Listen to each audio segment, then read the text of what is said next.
Obsessive Compulsive Disorder, or OCD, affects approximately 1 in 100 adults and 1 in 200 children.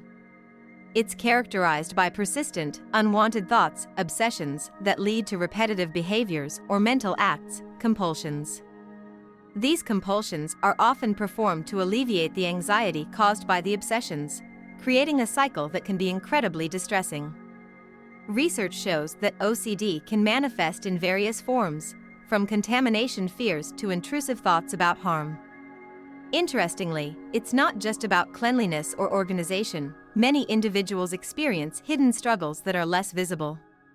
Cognitive behavioral therapy, particularly exposure and response prevention, is considered the gold standard for treatment, helping patients confront their fears gradually. Moreover, it's crucial to understand that OCD is not just a quirky personality trait. It's a serious mental health condition that can significantly impair daily functioning. As mental health professionals, recognizing the nuances of OCD can lead to better support and treatment outcomes for those affected.